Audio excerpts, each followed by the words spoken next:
What's going on, everybody? Welcome to the Nerdthusiast Wrestling Podcast. I am Chris Francisco, joining me, as always, live and in living color. Finally, he is back from working about 35 straight days. Kyle Barone, how you doing, man? I'm good. How you doing? I'm doing well, We're here to cover an absolute shit show of a wrestling pay-per-view. Round 2 of the shit show pay-per-views. Absolutely. So, on October 25th, 1998, so literally 22 years ago, this past week was Halloween Havoc, WCW's, I guess you could say, flagship pay-per-view. I mean, I know Starrcade was always the one, but if you look every year which card they tried to stack the most, it was always Halloween Havoc. Yeah, this is kind of one of their quote-unquote big four. Yeah.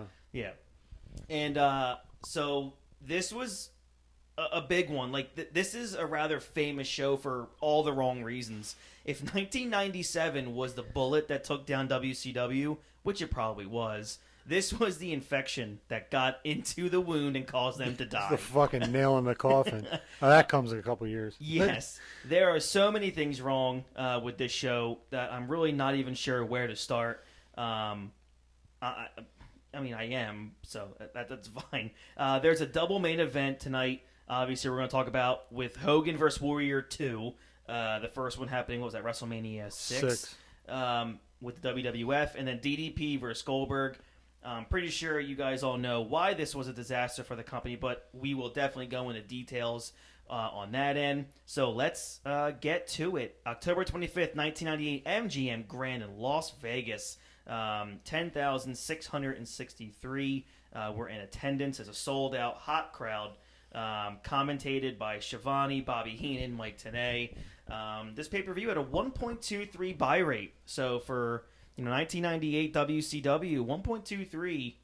I mean, today the WWE would love a 1.23 buy rate. So the opening video is, of course, all about Hollywood Hulk Hogan. Did you expect something else?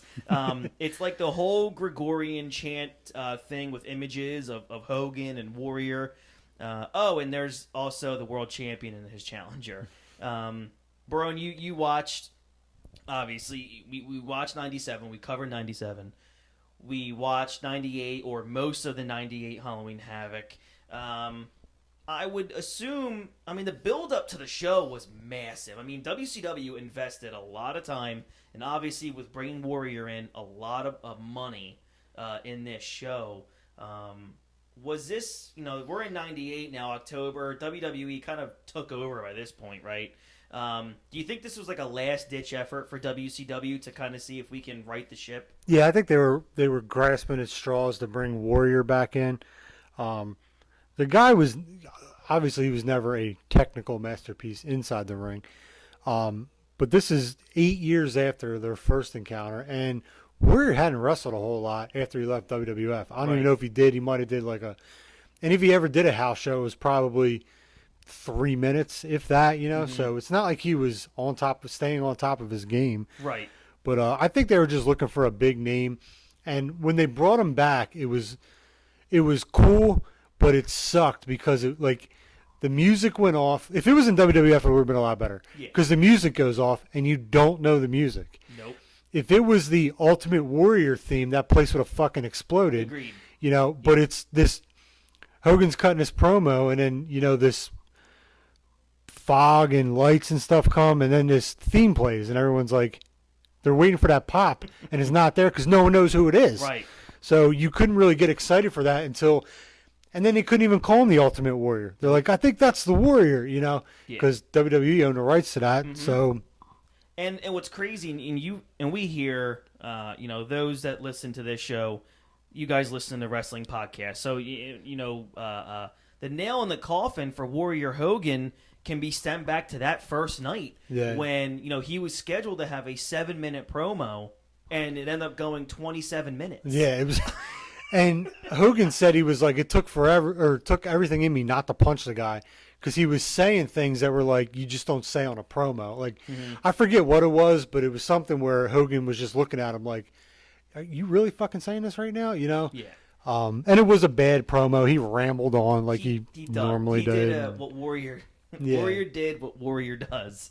So I always did like the massive pumpkin set for this series. I always thought it was really cool. If you guys go back to the beginning and you just turn that volume up, this crowd was loud.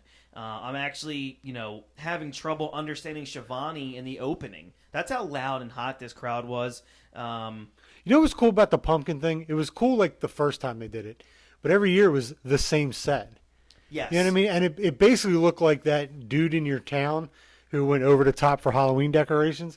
Like, it looked cool, but Right. that's what it was, a bunch of blow-up things, But they didn't really, like, change it that much from year to year. Mm-hmm. So I mean, and you look at it, every year it was the same setup, but it was a different huge sponsor. Yeah. Like one year it was Slim Jim for 97, and then in 98 was Snickers everywhere. everywhere. Everywhere you go. I mean, they got, obviously it's probably a $multi-million sponsorship, which is huge for any wrestling company at the time, obviously. But, we have a pretty massive card here.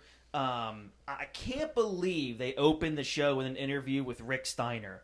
Probably the biggest pay-per-view of the year, and Yeah. WCW opens up a pay-per-view with an interview with Rick Steiner. There was a lot of interviews on this, Yeah, from what I remember. I mean, really, that's the best guy you have to open things up here. Like, it's Rick versus Scott Steiner tonight.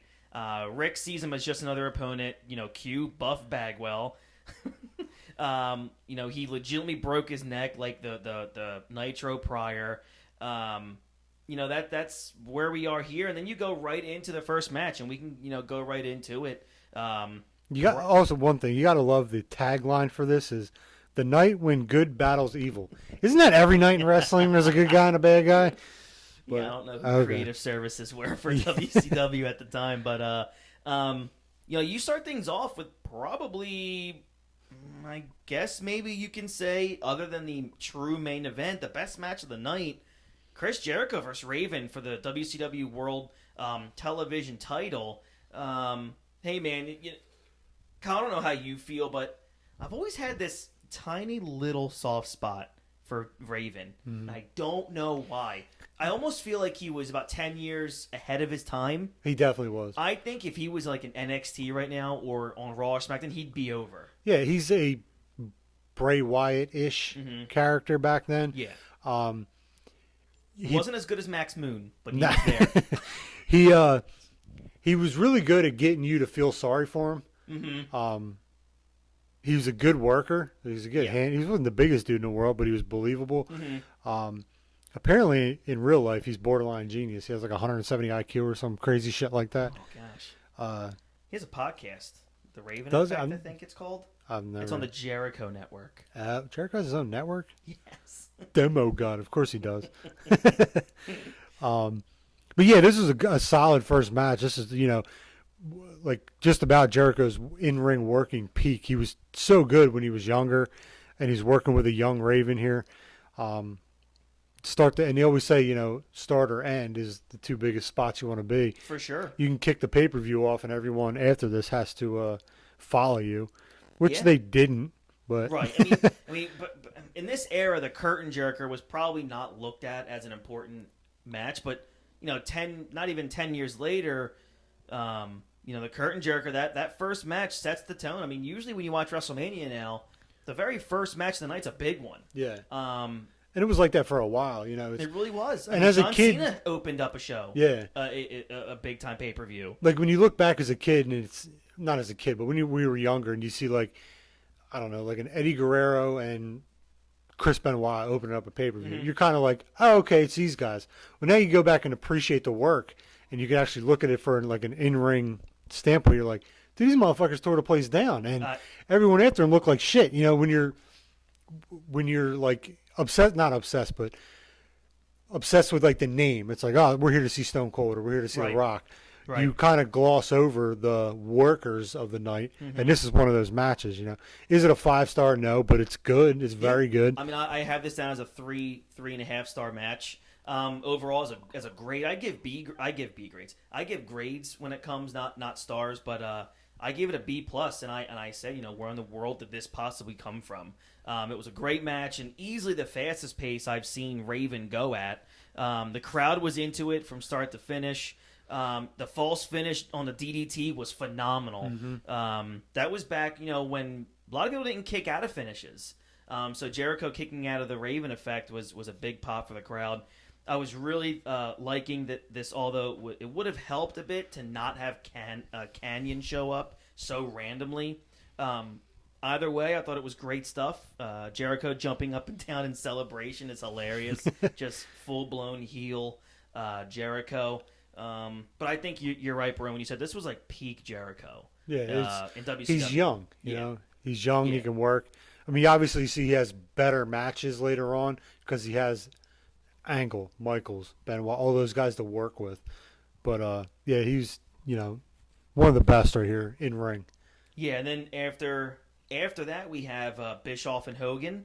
For some reason, I didn't start the show off. If you're going to start the show off with a promo, I have no idea why you don't come out with Bischoff and Hogan. Yeah. But keep in mind that we've had the girls dancing already. Now we've already had 2 promos. We're 25 minutes into this show, and we've had one match. One match. So that Bischoff obviously is just there to hold the mic. It was about 5 to 6 minutes worth of a promo before you got to a Matt Classic of Ming versus Wrath. Adam Bomb versus Haku. Bomb. Yeah, I remember, man, like in the early 90s where Adam Bomb was like being pushed to be an absolute stud. He's a big dude, and they stuck him with Whippleman. Yep. So he looked even bigger. But, not exactly the right guy for the spot. I know. I mean, obviously, I'm going to give that match a D. He scared the shit out of me as a kid. Yes, though, he did. He had had those big eyes, dude right? with Those contacts. Yeah, he had the explosion contacts, and he wore those goggles, and he had the. When you look back now, the really fake Atom Bomb tattoo. I gotta go back and watch that. Yeah, I don't remember that. Oh no. This was like that dreaded 3-minute rule. I hated so much during matches such as this one. This was, this was bad, of course, and never once even got the slightest bit interesting. I remember actually reading that this match was deleted from the VHS release at the time, and I think you'll get why later on. Again, note that they wasted another 5 minutes on this match. So you have an opening promo, Raven Jericho, then you have another promo, and now you got like a quick 3 to 4.5 minute match here. That goes right into Disco Inferno and Juventud Guerrero. Is that Guerrera? Guerrera. That's like a Michael Cole. Juventud. Always used to call Eddie Guerrero Eddie Guerrera. Michael Cole's the worst. I'll tell you what, in this era, Barone, I was a big fan of Juventud. I don't know why, but I just was. I enjoyed watching him. Maybe it was the mask, when he had the mask on, because at the time, that cruiserweight division was probably, other than like Steve Austin, like the hottest thing in wrestling was that cruiserweight division. Yeah, they put on the best matches every night, and you got the letdown of Hogan Warrior. We're gonna get to that. I can't wait to talk about it. I gave this match, I gave it a B-. It was a far better match than you would expect. Disco was actually, underrated as his gimmick overshadowed what he really could do in the ring. I thought it was a fun match, and even though I'm not really a fan of the presentation of Juventud, he was really good. One of Disco's better matches, actually, and that's a credit to, I think, Juventud, who was able to sell for him. But, I've talked about this before when we talked about some WCW stuff. I always thought that Disco could work. And I don't know. He got stuck with that shitty gimmick. God, Disco Inferno's not working any time in the wrestling business in history. Probably even in the 70s it wouldn't have worked. It wouldn't have. Now I think about it. Maybe it is. But he's not going over Flair. No, he's definitely not going over Flair. So then you got like another minute and a half of the Nitro Girls.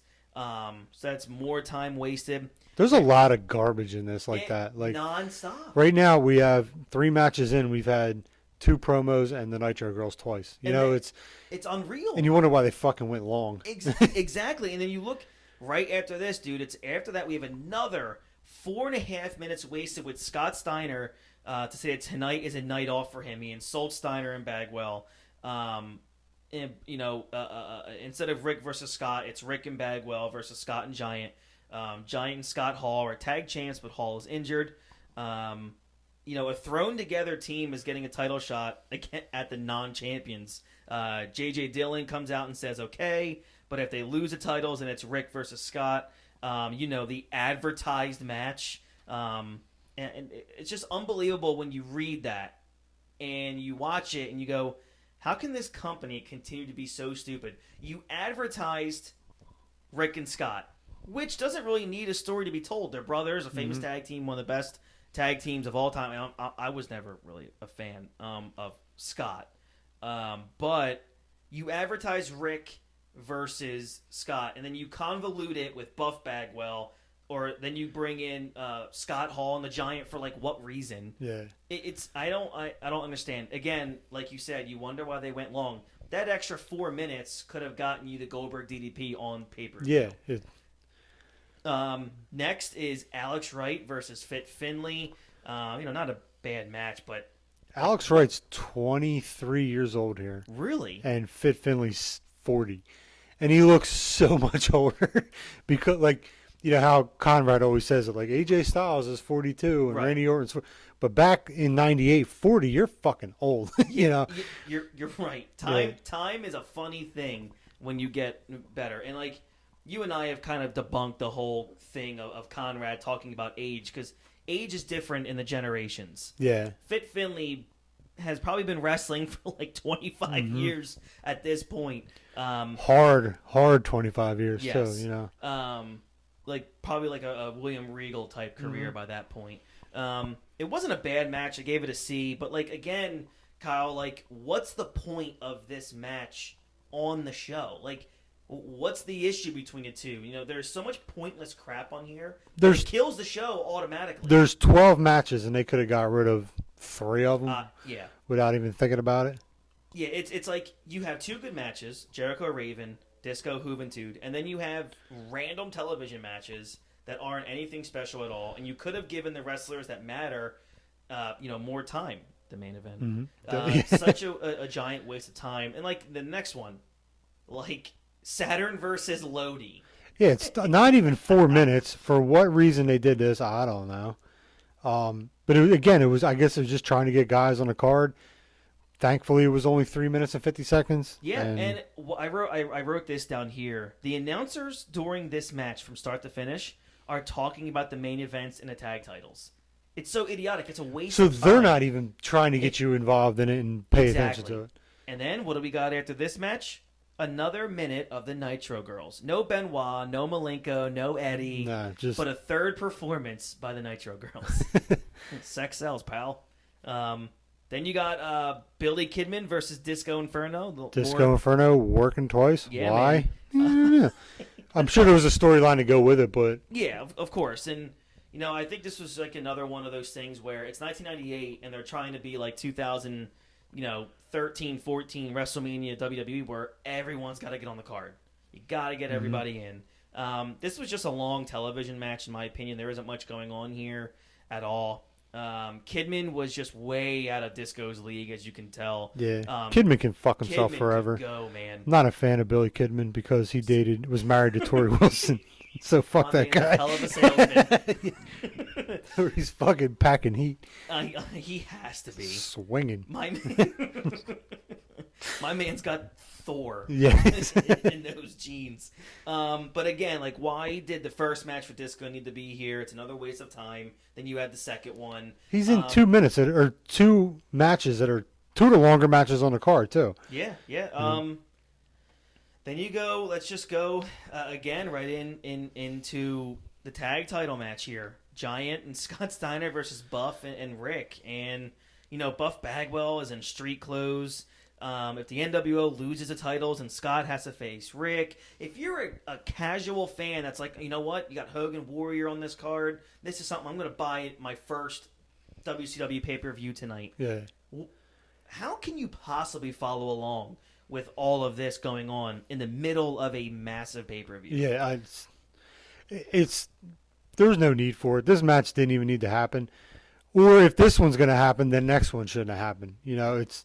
Right. And I was watching it because I didn't watch WCW when I was growing up. So I watched this just turned it on the network. And I'm like, why the fuck Is this like, why is this happening? There was a lot of that with this pay-per-view. I I'm like, agree. why is this here? Why is it like I skipped through a lot of the promos because I was in a rush to watch it. I wanted to watch it before I had to go somewhere, and every time there was a promo, I just fast forwarded through it, and that's the first thing that caught I was like, there's a lot of extra garbage on here, And you can tell watching this pay-per-view who ran the show.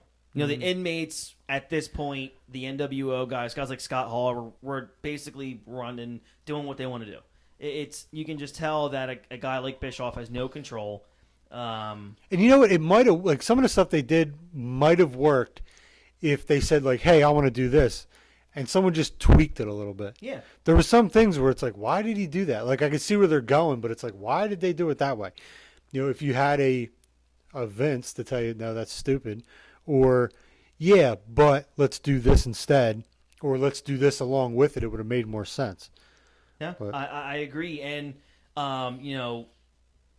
Rick starts getting a comeback. He gets caught by a low blow, which is all cool according to the WCW referee. The announcers. There's a ton. Sorry, I don't mean to cut. No. There is a ton of that shit in WCW when you watch just it. Ball shots everywhere. There's ball shots. There's illegal foreign objects. There's so much blatant It's all cheating gimmicks, that the man. ref is just like, Yep. whatever. Like, he's just looking at it, and it's like, dude, you can't do that. There's so much of that in WCW. It's embarrassing for them watching it now. It's like, It is. so this is a regular straight match, and he hit him in the head with a chair. Yeah. You saw it happen. That's a DQ, right? Yeah. But no, they just, there's interferences where Right. the ref is just like, you can see him looking back going like, that guy leave it? No, I still got to look outside here. He's still in there. I got to look Right. outside. It's with the one match with Kidman. Mm-hmm. Was it the Kidman match? Or no, I was thinking of something else. But there's that one match where the ref was getting distracted by Deborah or whoever it was, and she was late getting up onto the apron. Yes. So he's over there in the corner just like basically telling her like, hey, come distract me while Goldberg's spearing somebody. Yep. And the whole time he's kind of looking over his shoulder like, can I turn back around? Yeah. It was just bad timing. It's just really bad, and you wonder when you watch these kind of pay-per-views, you kind of go, now I understand why WWE stages everything. Because if you do, there's only a couple guys that are the Triple H's, the Takers, the Michaels, the Cenas, the Rocks that know where to be at every time because it's in them. And it's come with 20 years of experience, Right. There's so many guys that you need to map it all out for them. And you understand it when you watch a WCW show. And, even the announcers were catching on to the low blows because the announcers pointed out after this low blow, it was a fourth time that it's happened in the one match. Dudes, stop trying to validate, your lack of logic and continuity. Yeah. It's wasting time. Scott tags a Giant who goes up top, accidentally hits a missile drop kick to Scott, so Scott's now dead. Rick goes up, hits a Bulldog on Giant, and wins the freaking tag titles by himself. And you have Rick Steiner, who's an older, phasing himself out of here. Yeah. Defeating the Giant, who's this new guy that's a fucking monster. Why did he lose to another thing that doesn't make any sense? It doesn't. Why did the Giant lose? He's the one who should have been knocked out and had Rick pin Scott to get this singles match with him coming up. You know what I mean?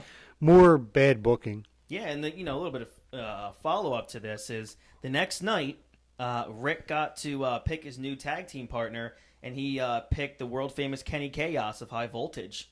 It's okay, You're not alone. No one else remembers this either. No clue who that is. So then, because Rick wins, he gets to face his brother right after this. Luckily, there wasn't a promo or the Nitro Girls in between. Yeah, they just dove right match. into another match. Yeah, it was just so bad. There was a Bill Clinton mask, and what was it supposed to fool? Was it supposed to fool Rick? Because he wouldn't notice the president of the United States beating up security guards. Yeah, right. So it was just really bad stuff, man. After that, they start recapping Hall versus Nash, which is happening because they have to do it at some point, I guess. Hall has been drinking, and I cannot explain my hatred for this angle. Yeah, it's sampling from real life, like the problems that Scott Hall had, and they put it on air. Yeah. And it's like, I think Kevin Nash even said something about it in like a shoot interview where he hated it. It was like when WWF did it with Hawk. Right. Remember they turned him into like an alcoholic drug addict, and it's like uncomfortable. Why would you think about? I get it's the attitude era, and you were edgy as fuck, but like Hawk should have been like no. Animal should have said no. Yeah. You know, because like this contributed to his ultimate death eventually. Yeah, like, that's the tough. Like I get, like you said, being edgy, but when you start bringing in real life problems that if you didn't have a problem, you could do it. Like Hangman Page, like how they were doing it. Yes. Like I thought one of the funniest things AEW did, where they have like the stats and they put up how many beers he drinks. No, that's really good. That's great. Yeah. So like in short, Hall would be drunk on camera. He would throw up on camera. He stumbling all over. Be passed out in his house, stumble everywhere, all that jazz. It's far worse than it sounds because he had real life issues. Obviously, this is well documented for a long time, probably still to this day. But hey, it's WCW. Let's make an angle out of it. Yeah. And it kind of even went further when the NWO returned to WWE, and Austin did that whole beer thing with Scott Hall when he was on Anabuse. Anabuse, yeah. And he did that beer angle. The smell, yeah. He could have died. Yeah. It was just brutal. So Kevin Nash versus Scott Hall. I'm going to give this a D+. It's a garbage match. It's way too long. And Nash beats the shit out of him the whole time. Not the whole time, but Nash is winning. And he has Scott Hall down, and he just leaves the ring and gets counted out. Yeah. So Scott Hall beats him by count out, but Kevin Nash won, was kicking the shit out of him. Yeah. Don't understand that angle. Didn't watch Nitro the next night to give a shit, to even give a shit to find out. But I mean, there were, they were going for a big epic encounter here, but when a match is 85%, punches, it's a little hard to get into it. There was nothing in terms of, competition as Hall dominated the first half, and then Nash did his little comeback. This match would have been good if it was 4 years earlier. Razor and Diesel. Yeah. Diesel on top, Razor chasing. It would have been better. Yes. With WWE guys scripting a match, it would have been a lot better. And that was back. Scott Hall could work back then, God. too. Scott Hall, people don't forget that he's like 6'6". Yeah, how big he is and how well he moves. And Diesel wasn't he was a big guy. He wasn't a horrible, horrible worker. No. He wasn't Shawn Michaels in the ring. But he had to work with workers. Yeah, he did. Workers and Taker. Him and Taker had good matches. But outside of that, he had to have a worker. And Scott Hall was a worker, so they could have done good business together. You guys want to know how good Undertaker was? Watch him make Diesel look like $1 million at 6'10", 320 That pounds. WrestleMania Taker. match is really good. Yeah. It's an underrated match of theirs. Yeah, that's an overachieving Diesel, and I'll take it every time. Again, I'm not sure what the point of the ending was because it didn't particularly work. It was a pretty lame match. I just don't think they really wanted to wrestle each other, if I'm being honest. And you guys can, anyone who is old enough to watch WCW, when Kevin Nash got to WCW, there probably wasn't a more lazy performer other than Scott Hall than Kevin Nash. Because at that point, you cashed in. He's working 100 days a year. WCW was just, oh man, I can't believe they almost put Vince McMahon out of business. And I think that's part of the reason why those guys got real lazy was we coming out here doing nothing and people are loving it, so why try? Yeah, it's Yeah. It's I guess there's no pride in your work. Like, thank God, dude, thank God Vince had a clear enough head to reel in a guy like Michaels, to reel in a guy like Bret Hart before like late 90, kept 97. the Undertaker. My God, can you imagine those talents, except for Bret, going to WWE and just wasting away? WCW, yeah. WCW. Yeah. Oh my God, it would have been brutal. So it's been over almost an hour, not with this podcast, but in the show, and we need the Nitro Girls back. So they dance a bad techno Gotta music. have the Nitro Girls. As long as Stacy Keibler's there, we're all right. Yeah, and Whisper is there. For those who don't know Whisper, that is the current wife of Shawn Michaels. Oh, yeah, that's right. Yeah, that Whisper was a Nitro Girl. So we saw her like 17 times tonight. This is another minute of nothing but time wasting. There wasn't a guy that could come out and cut a promo here. Like God, give me a useless Warrior promo here, or highlight the Goldberg, next or match. DDP, or highlight the next match, which is massive. Yeah, it's Bret Hart and Sting. This is like a dream match from 1991 to 97. That's one of the matches where it's like, a top guy and top guy. Yeah. And highlight that and talk. I know you can't talk about Bret Hart's WWF career, but you can beat around the bush and say he's won titles all over the place, and that. But he's a main event anywhere in the world. Yeah, we need the Nitro Girls.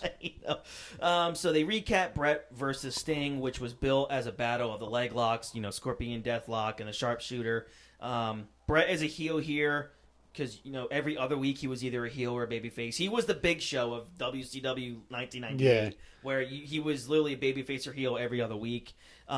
We always give him a bunch of shit where it looked like he didn't care, and then I heard, I forget who was talking about it. It was like he just didn't like anything they had to offer, and you can see where he's coming from. Yeah, it's shit booking. He just came from Vince, and before that he was with his dad. But it's like he gets down here and he's probably like, "What in the fuck is going on?" Yeah, and Bischoff has said before, and I guess you can maybe give a little bit credit here, or take a little bit of Sir Cease off of Bischoff, in the sense that he's been very open that Bret hated all of his booking, but never once did Bret, one, say no to something, and two, he said Bret never said, well, I want to do this. Let's do it this way.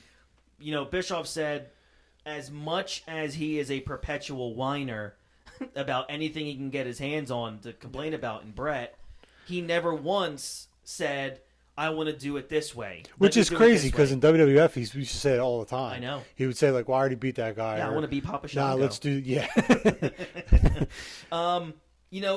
obviously this match, and Barone just said it, there was just no spotlight on it, and it's a shame because this was all built around Hogan, Warrior, and, obviously Goldberg. Sting's career was killed so badly by Hogan in the spring that he hasn't even begun to recover. And, he really wouldn't for a long time. And we also knew that Bret was going to be wasted in WCW. By this point, he probably did too. It was really sad to see. Bret has the title here. Sting is red and has a goatee and is supposed to be taken seriously. It was just not that good. And, I give it a C minus, I think I wrote here. Yeah. It could have been so much better. It really could have. A motivated Sting would have been good. And Bret Hart wins by knockout. Yeah. When you build it around the fucking Sharpshooter and the Scorpion Deathlock. Exactly. Submissions, and you knock the dude out. Yeah, it's totally weak match that never got out of a second gear. The ending sucked too, with the referee bump taking forever and never doing anything. It was idiotic. It was nonsensical to keep one guy over the age of 37 from jobbing clean. That would be the real issue in WCW, and would actually haunt them until the end of the run. It wasn't a horrible match, but considering who it was awful. Mm-hmm. It was extremely disappointing and disheartening. Sting does a stretcher job and wouldn't be seen for 4 months. This would mean he didn't wrestle for about 14 months, came back for 10, then left for another 4. Way to earn those millions. Yeah, right. This was just 5 more minutes of wasting time. So here we go. It's been about almost 34 minutes we've been in this podcast, and we're finally here. WCW shows a recap of Hogan versus Warrior. It's the rematch of a century. And there was a bunch of stupid, beyond belief, supernatural stuff going on here. Oh, yeah, the fucking mirror. And that no one cared about in the slightest. Oh, God, it was so bad. Hogan's disciple, Brutus, the fucking Barber Beefcake, in his 816th gimmick. What's funny? Like, Hogan's acting in this was so bad, too, Like, when he sees Warrior in the mirror, it's just, like, over the top, corny, what Hogan's, like, how he's selling it, and I don't know, it was... Can I say here that Brutus was jacked at this time? Juicing. Yeah, oh my God, yeah, he had the good Mexican stuff. He was always a big dude. I mean, he was always on them Hogan supplements, but, yeah, he was, they definitely weren't testing over there. Let's see what we got. And Hogan, like I said, Hogan's disciple was turned to Warrior's side through some kind of mystical smoke. Hogan beat up his nephew Horace. And then let's see here. He beat up Horace. Where did I write? Oh, so expect obviously a run in and a shocking swerve. Fucking Horace. They couldn't fake another name. Yeah. Horace Hogan. So we're gonna break this down here because we told you guys we're gonna break down this match. So I'm just gonna go. Barone, obviously, please intervene with your opinion on what you remember watching because it was really hard to watch. So yes, just Warrior, not Ultimate or anything like that. It should be noted that the Nitro ratings have gone up with Warrior around, so this was definitely something that there was an interest in up until the bell rang. We see Horace being blasted with the chair again on Nitro. Could you make it any clearer? Hogan stalls a lot, saying he's going to kill him and murder him and all that jazz. He actually said he was going to murder him. Murdering. Warrior sucks chants start up. Hogan gets knocked down by a big punch, hides in the corner. Something tells me this isn't quite going to be Toronto in 1990. Hogan hammers him down and gets a wrist lock. Warrior takes over and hits Hogan to the floor.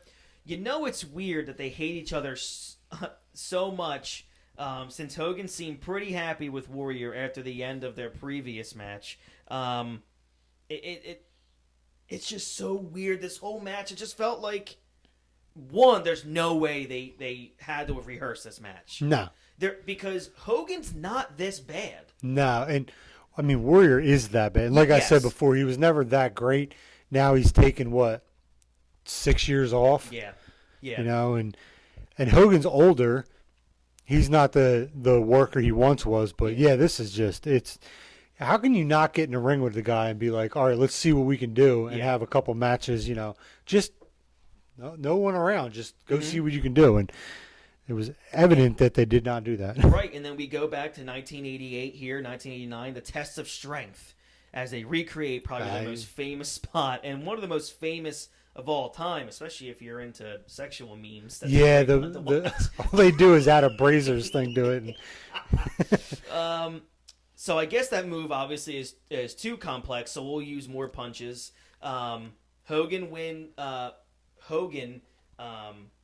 keeps getting the punch. He starts trying to, kind of pander the crowd a little bit. The fans audibly start yelling boring. And you can hear, if you guys go watch the match, you can hear Mike Tenay, you can hear Shivani try to talk faster, a little louder to over compensate for all the boos. All the booing. Tenay says this is the battle for the city of Las Vegas. I'm not sure if that's just stupid or just typical WCW. Hogan wins with a slam here. Hogan is by far and away more popular in this. The fans really, within minutes, man, turned on Warrior. Yeah, and Hogan's the bad guy. He's the heel. Exactly. And they all see the Warrior as god awful, and yeah, it's just he's there for a paycheck. And it was one. Then you see one of the worst clotheslines ever. Put Hogan to the floor. There's a Hogan sucks chant as no one is sure what to do here. They fight on the floor. They're trying to recreate a lot of spots from their first match, but the problem is most of the spots they're redoing aren't that well known in the first place.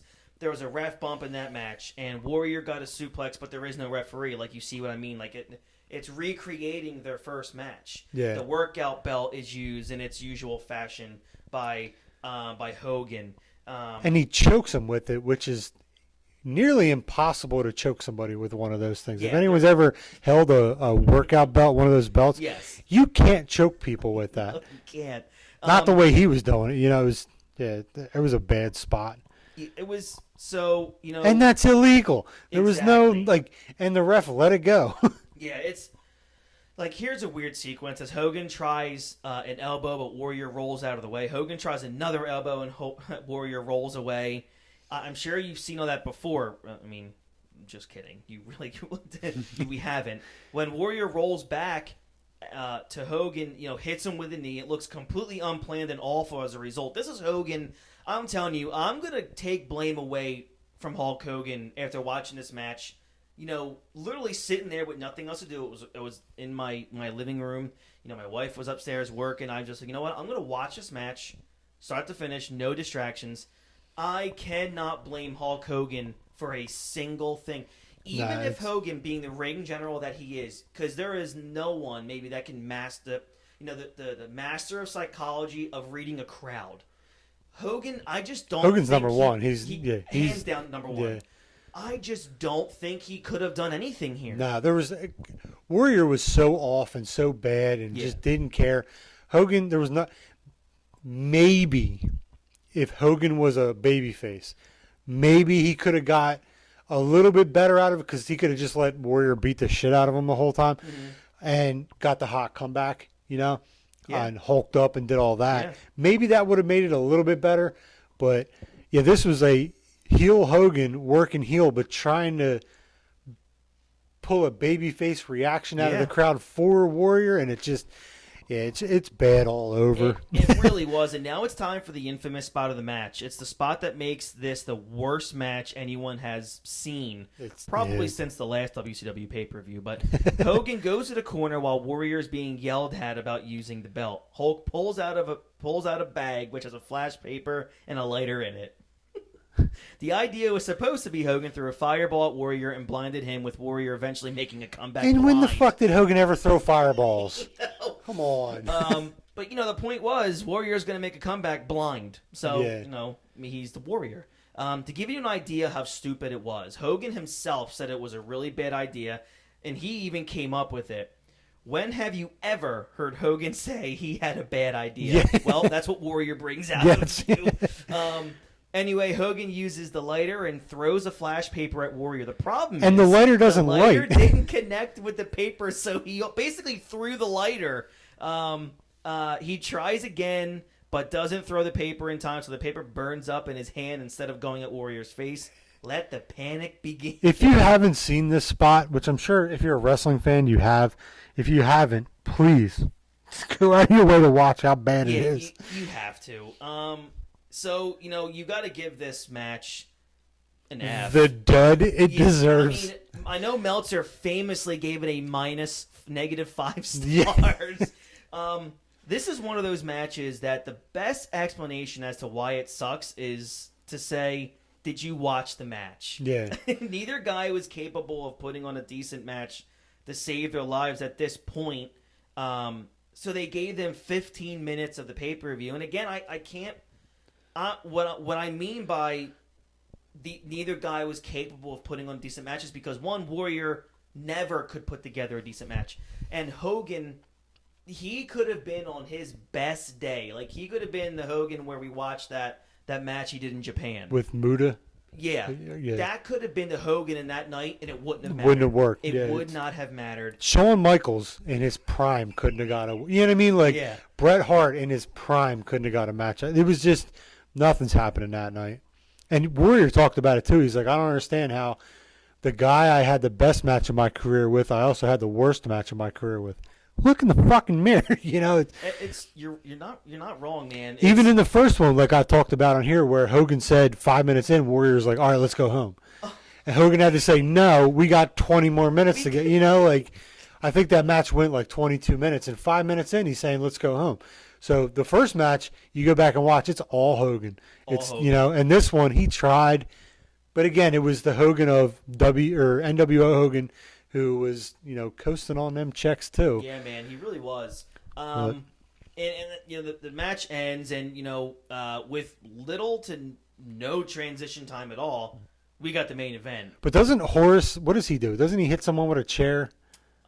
I forget. At the end. Yeah, at the end. But not. And then Hogan looks at him and he's like, "You passed the test," and it's really awkward and really like. Okay. It's unbelievable. Then you get to the main. Then the pay-per-view's over. So good night, everybody. Basically, good night, everyone. It was a good show. So all that garbage we talked about, the filler with the Nitro Girls and the dumb fucking promos and the throwaway matches, the card went, or the show went so long, they cut the main event from the pay-per-view. Arguably the best match of Goldberg's career. Yeah, and they cut it. So they had to give it away for free the next night on Nitro. Yeah. Because they apologized and said, hey, sorry. Yep. So only the live crowd got to see that when it actually happened. Oh, my gosh. It was just... This is WCW in a nutshell. You know what I mean? And that's why I said in the top of the show that if 1997 Halloween Havoc didn't kill it, 98 said, hold my beer, basically. So, you got Goldberg coming into this match, 1,055-0. Whatever WCW decided to raise that number to, because they didn't have house shows, but his number kept going up. Yeah, it kept going up. So overall, I gave that main event that you saw on Nitro the following night a B. And I say that because, you see what happens when you let two guys that are both popular and can work well when given time. You get a gasp, like a good match. It's unbelievable. And Goldberg knocked himself out in this on the ring post. I remember Diamond Dallas Page talking about it where he goes into the ring post and actually hits himself in the head. And then when DDP gives him the diamond cutter, he was so mad because Goldberg kicked out right at 2. Yeah. When it should have been at 2 3/4, And he's like, motherfucker, you're killing my finish. But he didn't know where he was at. Oh, I know. So, overall, here is what... It was a breath of fresh air to end the show with that match, but you didn't see it on review. You had to wait till Nitro to see that ending. I'd have been fucking furious if I bought that. God. Especially and that happened. $30 price tag probably at the time. Yeah, especially when you're like, sweet, we see Goldberg and DDP, fucking Warrior and Hogan's going to be awesome. And then they end on that shit show. Yeah. And then you're like, all right, at least there's one more match. Mm-hmm. See you guys later. So, like, let's just say I got that pay-per-view and I spent $30 and I went, like, my dad would always, if he bought paper, I was 12, so calm down, guys. I wasn't able to buy my own pay-per-views in 1998. So I had to go to my dad and be like, hey, this is a really big pay-per-view. Can I get it? And if I would have gotten that, and he would have asked me, obviously, he always just asked me how to go, and I would have said, I don't know, like the main event just cut off. My dad, at 12:01 midnight, would have been on hold with the cable company to get his money back. Big Ed would have definitely fucking threw a fit. He would have went to Turner company himself. Like, where's my $30? Like, I spent $300 on a plane ticket. Give me my fucking money. So overall, I give the pay-per-view a D+. This was a hard one to grade, as it's certainly not unwatchable. It's a show where the good parts are good and the bad parts are legendarily bad. Yeah, it's one of those, like, so bad you got to watch it movies. Yeah. Like, I'm a fan of crappy movies because I just like them. This is like a crappy movie. Yeah, but it's like, I watched Halloween Havoc 98 because it's so bad. And you just like to go, it's fucking Roadhouse. You know what I mean? You're not wrong. That's a great analogy to it. Like, to me, there's a lot more bad than good. The opener was good. The main event is good. And there's some stuff mixed in that were decent. But like I said, in the time aspect, there is way too much stupid stuff thrown in here. It doesn't help that Hogan and Warrior are in the biggest bombs of all time in wrestling. And Barone brought this up minutes ago. This pay-per-view was the perfect microcosm of the big problem of WCW. Mm-hmm. The young guys go out there and have a good start to the show. Then the old guys, the quote-unquote draws, if you will, come out and have to use 3 low blows in a match, plus weapons and ref bumps, because there's such paint-by-the-number guys anymore that they can't go out and put on an entertaining match. Look at the last 3 matches. You got Sting, Brett. Well, you got Sting, Brett. They're both in their 40s. Mm-hmm. Hogan, Warrior. I think Warrior was like 38. Hogan's in his 40s. Yep. Goldberg's young. DDP's in his 40s. So the last 3 matches, 5 out of the 6 guys are 40 plus. Yep. No one's it's like how I always talk about what Jericho said, how the undercard was great and you had all these dinosaurs up top. Yeah. Look at this. Outside of Goldberg, you had a bunch of old guys, and Warrior was 38. He was the second youngest, and he hadn't wrestled in 6 years. Right, and I wrote this. I said this. One of the main reasons why people get irritated with WCW is the tools and the pieces were all there at their fingertips. The Cruiserweight, all them stars. But instead of having main events like DDP versus Goldberg, they decided we'd rather see stuff like Warrior and Hogan, which had an interest to it, but the quality wasn't there. Yeah. It's fine for a quickie. We all love quickies. But you need some, meat eventually. Hogan couldn't offer that, and the company never realized it when you added Warrior there. It sounds great on paper when you can have Warrior Hogan too, but you have see. This is what wrestling fans don't understand. When guys leave the machine, Brody Lee, Moxley, they're all boring. When you leave, when you don't have that machine behind you, people don't understand what the marketing machine and monster that WWE is. Mm-hmm. They can get you over with just promos that they run. Yeah. WCW didn't have that. They expected Kevin Nash and Scott Hall to go out there and get Kevin Nash and Scott Hall over. But when you make guaranteed almost 7-figure contracts, they're not gonna care. Yeah. You're just not gonna care. You look. I'm going through like all these right now. 96 Halloween Havoc. The main event was Hogan Savage. Main event at WrestleMania. Yep. 97 was Hogan Piper. WrestleMania. Main event at WrestleMania. 98 is Hogan Warrior. Main event at WrestleMania. That's unbelievable. I mean, granted, it wasn't the quote unquote main event, but it was. But it was. The whole pay-per-view was built around that. Yeah. That match. So it's like you got, and I don't mean to say this, but they did what AEW's doing. They took WWE stars and they're throwing them on top, and yeah.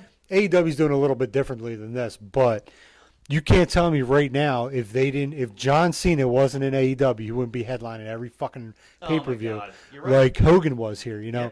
Or if The Rock went there, an old guy who doesn't wrestle anymore, or if Austin at fucking 60, he'd be headlining. You know what I mean? Yeah. And WCW did that, and it shows how bad it was. Like, yeah, there are some good stuff in between. Yeah. But even like after that, they had nothing to build on. So you got like Goldberg on top with like who's he with the next year? Oh, it's the next year he wrestles twice. It's Goldberg and Psycho Sid. Goldberg, oh my gosh. And then the next match is DDP and Ric Flair. And then they ended with Goldberg beating Sting in 3 minutes. Yeah, like, book this shit. Yeah, Sting beats Hulk Hogan in 3 seconds when he fucking... It's bad booking over and over again. And look, I destroy AEW a lot, and I do it. One, it just burns people up. And I do it because it bothers me that the same things that AEW does, people praise, but if WWE does it 3 weeks ago, it's the worst crap on television. Yeah, it's the worst. And that's like, you'll talk shit about AEW because it fucking sticks in the side of AEW fans. Yeah. AEW fans do that because it sticks in the side of, Yep. You know what I mean? They'll be like, this is the dumbest shit ever. It's on WWE. Yep. And then AEW does something just like it. They're like, this is the fucking greatest segment I've ever seen. Yep. Why? Because the headline says those 3 letters. That's all. Like I said to you guys, if it was Seth Rollins and Triple H a couple years ago doing that Le Dinner Degener thing, God, they would want to show off the dude, air. they would burn the fucking Connecticut down. You're right. But these guys do it, and it's the greatest thing ever. It's brilliant when Jericho does it. And listen, I shit on AEW too because a lot of stuff they do I don't really like, and I give them tons of credit too. I've talked to you about like how Hangman, he's great. Omega, he's great. They do a lot of good things. That was fucking garbage. It was not good. Not once did it entertain me. I'm like, it's a choreographed song and dance, And then some people were trying to compare it to Elias's concert. Right. That's his gimmick. Correct. That's how he got over. That's how he got over, is Right. playing a guitar. So they put him in a band. Right. Who is that elevating? Jericho doesn't need to be elevated. No, and that's not how you should be trying to elevate MJF. Right. Give him a mic and let him talk. That's it. That's all he needs. He's that good. I agree. I think he's arguably Orton's up there. Yeah. Orton's probably 1. MJF is 1A. He's the best heel in wrestling. I agree. And if you follow him on Facebook, you can see why. Because he talks shit about everybody. He's really good. And it's phenomenal. I think the only other guy that could match up to both of them as a heel, if they let him again, would be Tommaso Ciampa. Reigns is doing a great job too right now. Reigns Reigns is phenomenal. It's this if they keep tribal chief he's doing right now. If they keep taking week by week, the shackles off of him, I think Reigns is going to be the top gun in the entire industry. Yeah. I just think he's just a natural talent. So if you let a guy be it himself, it's going to work. You know what's funny? I always see on these wrestling pages is everyone's like, fuck Roman, he sucks. You're stuck in that mindset from 3 years ago when he's being shoved down our throat. Yep. Watch him not as the top guy Vince wants him to be. Just watch his matches. They're not bad. Yeah. Does he have some bad spots? Yeah, of course they all do. Yeah. Were his promos terrible when everything was scripted? Because that's suffering succotash. That's not him. Now you're letting him talk, and then he just stands there and lets Paul talk for him, and it's great. It is. It's let him just be the is, badass that he is, right. you know. The problem is, Barone, and you and I have talked about this in so many text threads, that what they have done with Roman, and you have the same internet wrestling community saying, I'm so sick and tired of Roman. If Stone Cold and The Rock were in 2020, they'd be tired of them. Because it was the same. You can't build a guy if you don't shoot him to the moon. Yeah. What do you want? Like, how else is a guy supposed to be the next Cena if you're not making him go over everybody, or not main eventing, not starting the show off with a promo and then ending the show with a match? Yeah. That was Austin. Like, that was Rock. Reigns was a little different because it was blatantly. You know what I mean? It was very like, they didn't let it, or when it was organically happening. Yeah. They saw it and then threw him to the top of the mountain. Because you saw in the Shield, he was getting the biggest pops when he was tagged in. Right. Vince saw that and said, there's our top guy. Let's make him the top guy. Yeah. And everybody caught on to that. Where when Austin was gaining his momentum, what'd they do? They put him in an IC title match. They gave him that belt.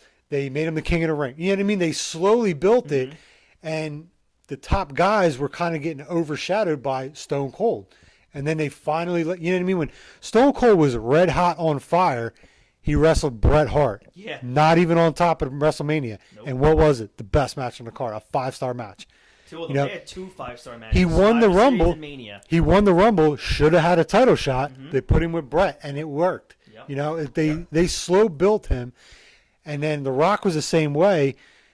They turned him heel. What they should have did with Reigns when he was starting to get booed, they turned The Rock heel, and that was the best thing for him. Now they turn Roman heel, and it's the best thing for him. And it's clearly the tribal chief thing, which I love. I think it's great. It's going towards Rock and Roman at Mania. I mean, it's only good. There better be don't fans, have the match. Gotta no be fans there, man. You can't have. If there's no fans, drag it out another year. You know what I mean? Let it go to WrestleMania 38. That would be great. So before we head out of here, man, overall, your viewpoint and your grade on this pay-per-view. It is a dumpster fire. You know, again, it's one of those, like, it's Roadhouse. Roadhouse is a shit movie, but I like watching it because it's a shit movie. This is a shit pay-per-view. Go watch it. It's fun because it's so bad. You know, if you're looking for 5-star matches, you're not going to find them. But can I admit something about what I love about WCW? I love the logos in the middle of the ring, and I love the sound of the ring when them guys hit hard. Yeah. It feels like a warehouse. It's weird seeing how small the ring was. They're very small, yeah. When you get big guys in there, like Big Show, the Giant, Kevin Nash, how big they... 2 steps, he's on the 2 other side of steps, the ring. it looks so weird. Well, what is it? They use ropes, right? Or they use cables. They use cables. And WWE used ropes. And I remember, I think Mysterio talked about how weird it was jumping off of the ropes compared to the cables. But he said it didn't hurt as much bouncing off him, like with his back, because it's not a fucking steel cable. I know. Jeez, I remember like wrestling growing up in backyards on bungee cables, on bungee cords. God, it was awful. But no, thank you guys so much for hanging with us. We're getting into November, so we might want to think of doing some Survivor Series. Yeah. I definitely want to maybe cover the 97 Survivor Series. Okay. I know we've been getting requests for that, but no, we can definitely, I think a good Survivor Series would be, we can even do something from the early 90s, but it's November. 89. No, I'm just so we'll discuss it, and we'll let you guys know. We'll actually put it out there and let you guys vote on it if you want. We'll do a vote. We'll head up on Patreon. You guys can go to patreon.com/nerdthusiast and look at the tiers and try to help us out as much as possible. Help out the overall brand. Every dollar that you guys pledge to Patreon, it goes back into everything. It doesn't go into Barone's pocket. It doesn't go into my pocket. I can guarantee you that. We are making no money on it. Don't think money. that. But it goes back into the show for equipment, for sound quality, anything that can help us, advertising. It goes back into the show to help us grow. So definitely check out patreon.com. Head over to Instagram, follow at Nerdthusiast. Same thing on Twitter. YouTube, head over to YouTube. Check us out on there. That's where we all are, is YouTube. Yeah, you'll see the links. We got this. We got poker, video games, movies are coming. We give away things, so definitely head up for Twitter, follow us on there, because we do giveaways, like little, if you're into video games, we got a lot of video game stuff we give away, like the shit you see inside of GameStop, the cardboard cutouts, posters, stuff like that, and it's free. We pay for the shipping and everything. For sure. So yeah, definitely check out everything, man. We're offering so much. We just hit the 200 subsber mark. I think we're at 203 now. Yeah, we're at 203. Of course, the competitor in me is going to say it's all because of us. But I'm just joking. It's a combined effort. The poker guys are doing a fantastic job, and the same goes for Matt, our fearless leader, doing the video game podcast. So for Kyle Barone, I'm Christy Francesco. Thank you guys so much for tuning in to the Nerdthusiast Wrestling Podcast. We are entering November. Happy Halloween to everybody. So November's here, Survivor Series month. Maybe do some Undertaker specials because it's the 30th anniversary of the Undertaker in the WWE. I'm going to try to get up with Matt Tremont too, the Bulldozer, and gotta get that done. Hopefully we can find a day that I'm off. We can actually, if I get a video camera, I want to see if we can meet up with him and do it on camera, which I think would be cool. That'd be good. Maybe I'll let him chop me. For that guy. I'll be like, give me a chop, see how it feels. I haven't taken a chop in a long time, so I might do it. He's a big fella, too. So. Yeah, he's a big boy. All right, guys. We'll check you guys down the road. I hope you have a great, safe Halloween. Wear your mask. Wear gloves. Don't be touching kids and spreading those germs around. We want to get through this thing on the other side. And if you haven't voted, get to the polls and vote. I don't care who it's for. Write in Hulk Hogan. Just fucking vote. Just do it. Just do it. All right. I'm Christy Francesco Kyle Barone, and we will catch you guys down the road. Have a good one. Bye.